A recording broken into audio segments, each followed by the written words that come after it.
Nos encontramos en un momento en el cual todo el mundo está hablando de Wicked, la nueva película estrenada hace poco del mítico musical. Pero ¿de dónde deriva esta bella historia? Sino más que del mismo Mago de Oz. Y si hablamos del Mago de Oz, vamos a hablar de su protagonista, Judy Garland. En la época dorada de Hollywood, cuando las luces de los estudios brillaban más fuerte que las estrellas, surgió una voz que cambiaría para siempre la historia del cine y la música. Detrás de la sonrisa que cautivó a millones, detrás de la voz que dio vida a Dorothy Gale en El Mago de Oz, se escondía una historia de lucha, talento y tragedia. Y con ella, una de mis actrices favoritas en la historia de mis actrices favoritas. Bienvenidos a este canal, bienvenidos a mi primer video. Mi nombre es Mandy Potter y les cuento sobre la vida de Judy Garland. Frances Ethel Gumb nació el 10 de junio de 1922 en Grand Rapids, Minnesota. Era la tercera hija del matrimonio de Ethel Marion Milne y Francis Avent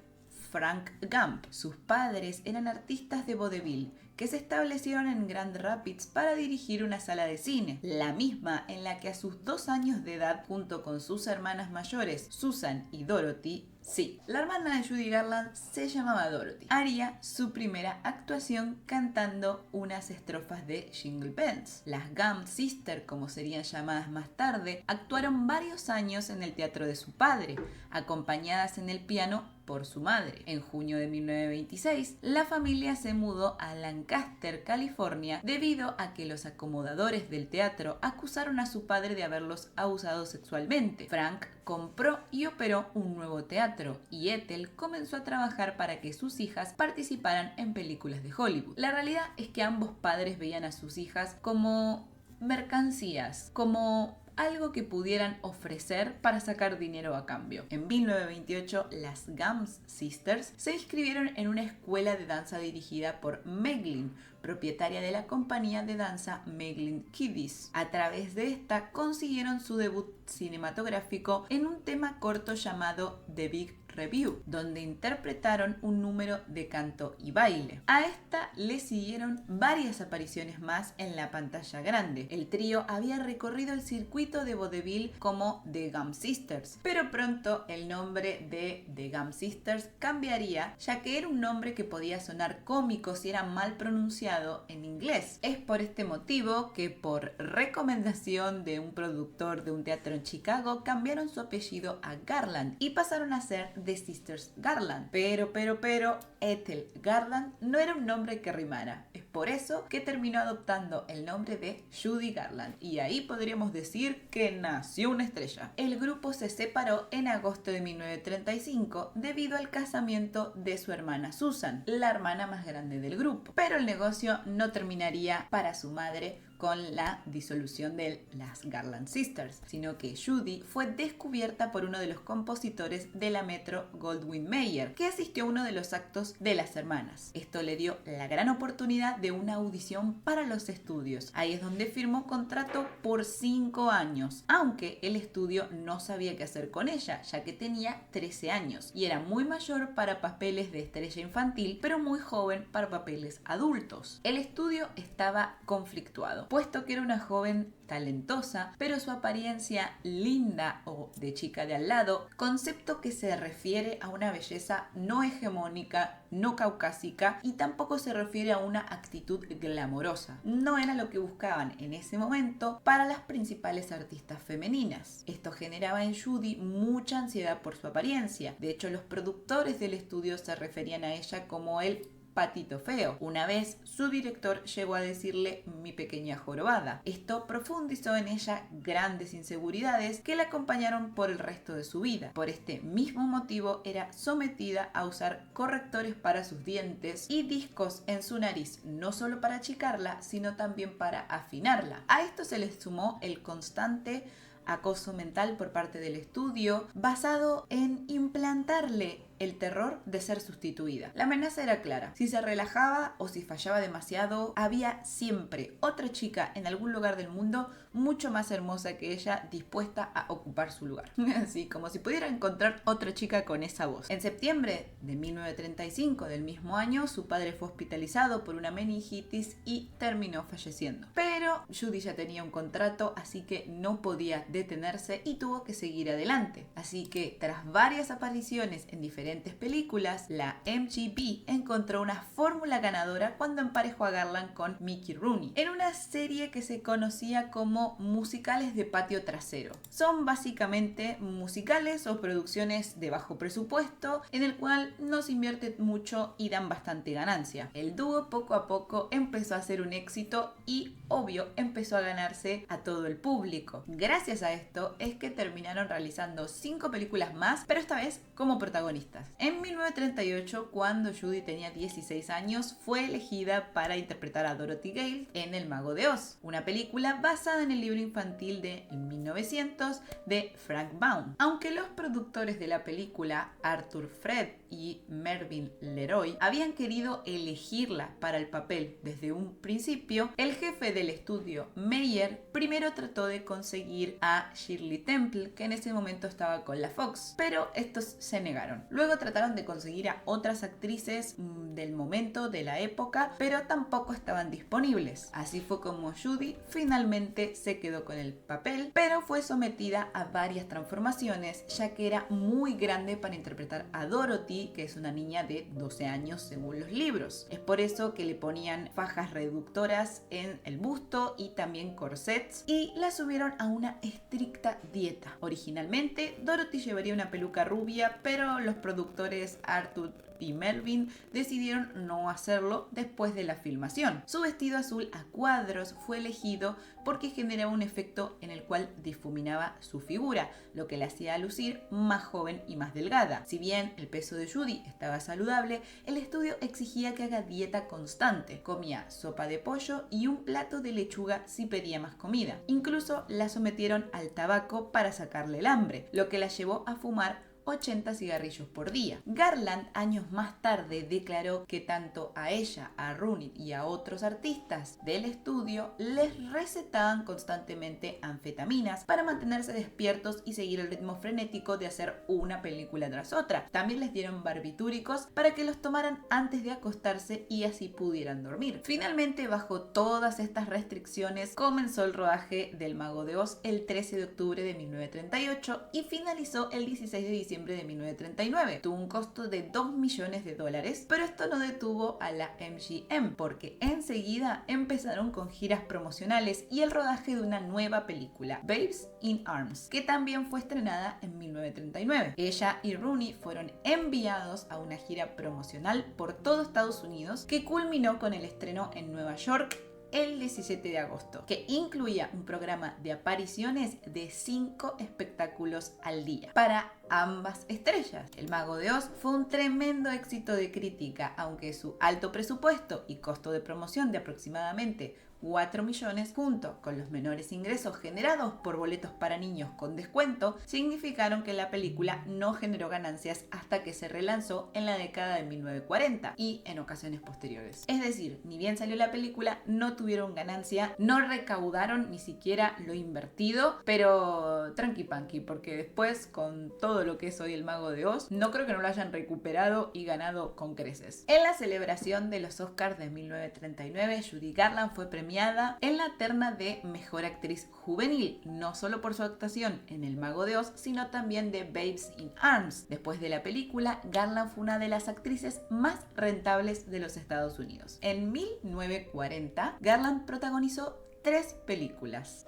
En la última interpretó su primer papel adulto, en la cual el estudio intentó mostrar una imagen no solo más adulta, sino más atractiva y sensual de ella. Es decir, básicamente hacerle entender al público que la pequeña Dorothy, que la pequeña Judy había crecido y ya se había convertido en toda una adulta. Y acá es donde empieza el drama adolescente, ya que Judy estaba finalizando su adolescencia y llegó a su vida el primer amor, chicos, el primer amor. Se enamoró del líder de una banda, de un músico, como para ponerle todo el tinte que se le tiene que poner el primer amor, pero también quedó devastada cuando este la abandonó para fugarse con Lana Turner, una de las actrices también más famosas de esa época, una rubia a la cual a ella sí la sexualizaban y era como la rubia despampanante juvenil de la época. Pero ustedes tranquilos, porque este mal de amores no duró mucho. Al poco tiempo comenzó una relación con el músico David Ross. Tenía algo con los músicos. Y en su cumpleaños número 18, él le regaló un anillo de compromiso. Pero acá es donde la historia se pone un poco gris, porque al estudio no le gustó nada y a su madre tampoco. Tenían miedo de que descuidara su carrera profesional y además de eso, David Ross todavía estaba casado con otra actriz. En esta época de Hollywood era muy importante la apariencia y la visión que el público tuviese de los actores. Un actor era rentable no solo por su talento, no solo por lo que supiese hacer frente a cámara,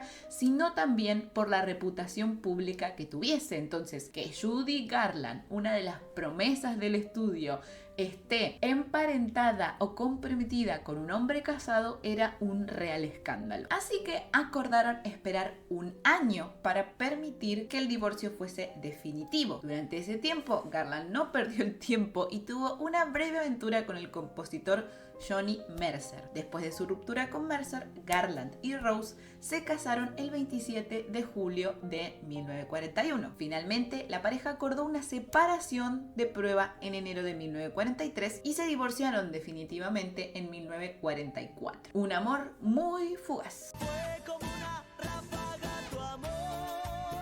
En 1941, mientras estaba embarazada del hijo de Rose, Garland abortó ante la insistencia de su madre y del estudio, puesto que el embarazo claramente no fue aprobado. Tuvo un segundo aborto en 1943 por el mismo motivo, cuando quedó embarazada de su relación con Tyrone Power. En 1944 llegaría otro de los grandes éxitos de su carrera, la película Meet Me in St. Louis, protagonizada por Judy y dirigida nada más y nada menos que por Vincent Minnelli. Y si te suena el nombre, espérame 5 minutos que ya hablamos de él. Este hombre solicitó como maquilladora a Dottie Ponedel en un nuevo intento de la MGM con pulir su imagen. La profesional de la belleza refinó su apariencia de varias maneras, incluida la extensión y la remodelación de las cejas, el cambio de la línea del cabello, la modificación de la línea de los labios y la eliminación de los discos de la nariz y las cubiertas dentales. Por primera vez en toda su carrera, Judy se sintió cómoda y bella, tanto así que incluyó a Ponedel en su contrato para todas las películas restantes que hizo con la MGM, quienes también estaban conformes con estos cambios. Cuentan amigos y conocidos de Garland que inicialmente no se llevaba nada bien con el director Vincent Minnelli, quien le llevaba 20 años de diferencia, pero al final no solo terminaron teniendo una buena relación, sino que se terminaron casando el 15 de junio de 1945. El 12 de marzo de 1946 nacía la única hija de la pareja, la famosísima Liza Minnelli, chicos, Liza Minnelli, la de Cabaret. Esta pareja parecía prometedora, ya que ambos compartían una misma pasión, pero varios motivos fueron deteriorando el matrimonio. Judy ya estaba sumergida en sus adicciones a los barbitúricos, el alcohol, tabaquismo y también cargaba con problemas de salud mental. Muchos de estos los venía arrastrando desde su juventud, no solo por las anfetaminas y las medicaciones que le daba la MGM, sino porque su madre también la medicaba. Judy contó años después que su madre le daba 2 medicaciones, una para cuando estaba muy alterada se calmase y otra para cuando estaba justamente muy calmada o con la energía muy baja para que esté más arriba. Fue su madre también la que insistió en la que empezara a fumar para quitarle el apetito, para que tuviera el peso que el estudio solicitaba. O sea, en líneas básicas, acá otra vez se demuestra la importancia que tienen los padres en la formación de un ser humano y más que está rodeado de éxito y de exigencias. Aunque Judy estuvo rodeada de éxitos, nunca pudo verse como una persona hermosa o exitosa dado a toda esta manipulación por parte de su madre y del estudio. Pero para tratar de recomponer su matrimonio tuvo varias internaciones. Aunque ninguna de estas prosperó, terminó de culminar la relación por infidelidades por parte de Minnelli, de quien se rumoreaba en Hollywood que era homosexual. Garland nunca hizo caso a estos rumores hasta que lo encontró con otro hombre en su casa. La pareja se divorció en 1951. Con la película The Pirate, después de permanecer 15 años con el estudio MGM, Judy sería despedida debido a que había sufrido una crisis nerviosa e intentó quitarse la vida por primera vez. Quedó internada en un hospital psiquiátrico y eso significó retrasos en las filmaciones y para los estudios era una pérdida de dinero. Con todos los conflictos que habíamos contado anteriormente también se sumaba uno nuevo. Cuando Judy se incorporó de nuevo en el rodaje de la última película que hizo con los estudios, apareció su principal enemigo, que era el peso, ya que en su última internación había ganado kilos de más. Debido a eso, no tenía la misma resistencia al cantar o al bailar. Esto le generaba muchísima frustración y es por esto que no iba a los rodajes o llegaba muy tarde, y esto significaba nuevamente más dinero para el estudio. Por esto que los estudios decidieron que simplemente ya no podían trabajar con ella, también ya no podían controlarla como cuando era más joven, y finalmente en 1950 decidieron terminar su contrato. Y ahí es donde Judy Garland tuvo un nuevo intento de suicidio. Años después ella contaría que todo parecía estar desvaneciéndose. Sus adicciones, la depresión, el fracaso de su segundo matrimonio, el despido de lo que supo ser uno de los contratos más importantes de su carrera y en bancarrota, ya que había administrado muy mal su dinero y sus bienes. Pero esta historia no termina acá. En 1951 logró volver a los teatros, haciendo conciertos en vivo, lo que fue un éxito tan grande que llegó a hacer una gira de 4 meses en Europa agotando entradas. Una de sus actuaciones más icónicas fue la del London Palladium. Esto la llevó a estar nominada en varios premios e incluso le dieron un premio Tony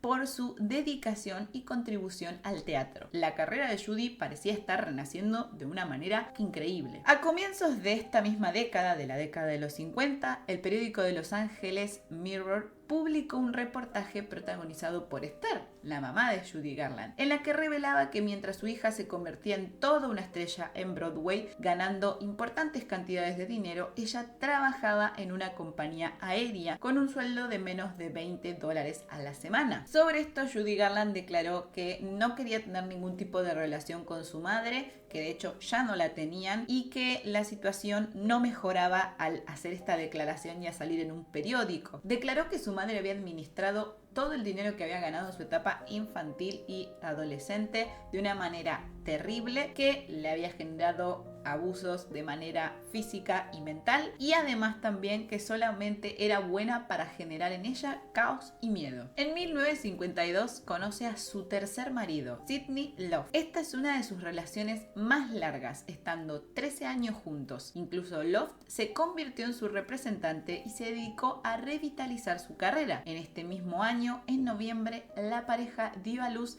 a su primera hija, Lorna Luft, quien se convirtió en actriz y cantante. La pareja tuvo un hijo más llamado Joey en 1955, pero antes de esto, en 1954, Judy tendría un nuevo éxito cinematográfico en su carrera. La película Ha nacido una estrella. Sí, exactamente la misma que después hizo una remake en el 2018 y la protagonizó nada más y nada menos que Lady Gaga. Producida por su marido en colaboración con Warner Bros., nuevamente volvió a dar los mismos problemas. Judy no se presentaba a grabar, o se enfermaba o se ausentaba días y días debido a sus adicciones a las pastillas y al alcohol, motivo por el cual también estaba deteriorándose su matrimonio nuevamente. Finalmente el film no llegó a recaudar lo invertido debido a estas demoras en el rodaje, aunque a Judy la nominaron nuevamente para un Oscar, esta vez como Mejor Actriz, premio que se esperaba que ganara. De hecho, la prensa estaba en la puerta de su habitación de hospital, ya que ella se encontraba hospitalizada porque había dado a luz a su segundo hijo. Finalmente, el premio se lo llevó Grace Kelly. Se cree que fue uno de los grandes timos de los Oscars. ¿Ven?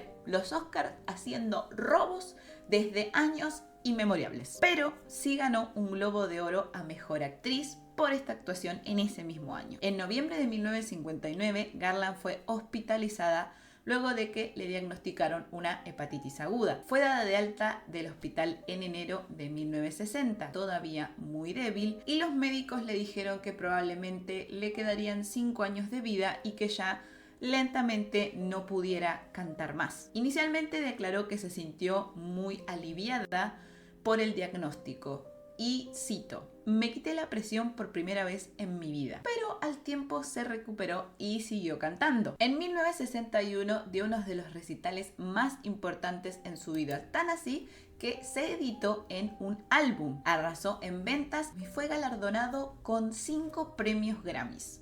Garland llegó a un acuerdo con la CBS valorado en los $24 millones para tener su propio show en la televisión, que no funcionó porque competía directamente con Bonanza. Durante sus últimos 5 años de vida, Garland fue exhibiendo su decadencia por los escenarios. Ya no tenía la protección de Sidney Love y había depositado su confianza en 2 agentes que la dejaron en la ruina. En 1965 se casó con un actor de poca monta llamado Mark Herron, al que convirtió en productor de algunos de sus espectáculos, y la historia solamente duró 5 meses, ya que ella le acusó de haberle dado una paliza, y al que también tuvo problemas de infidelidad, nuevamente homosexuales. Su último marido fue Mike Deans, un pianista que tenía una discoteca en Nueva York y que también se dedicaba a traficar drogas. Se casaron el 15 de marzo de 1969 y Judy Garland apenas se sostenía en pie, algo que ya había quedado patente durante sus actuaciones en un club nocturno de Londres, que fueron sus últimas presentaciones y a las cuales también tenía los mismos problemas. No llegaba tarde, no se presentaba o se presentaba sobre el escenario muy ebria. Muchos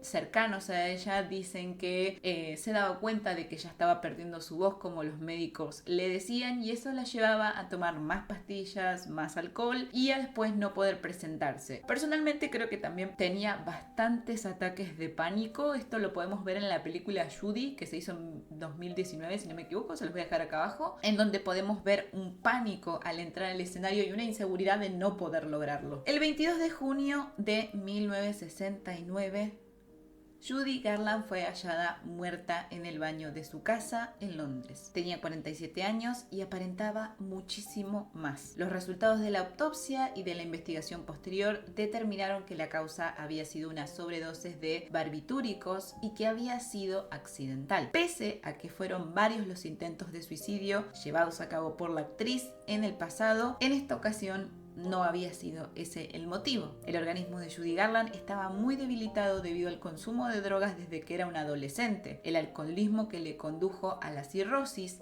el tabaquismo, y a eso hay que añadirle la bulimia nerviosa que la acompañó desde sus inicios como actriz. Y así es como se apagó una de las estrellas más increíbles de la historia de Hollywood. Es una voz y una interpretación increíble. Creo que hay canciones de Judy Garland que van a quedar para siempre en nuestros corazones, o al menos en el mío, que soy una gran fan.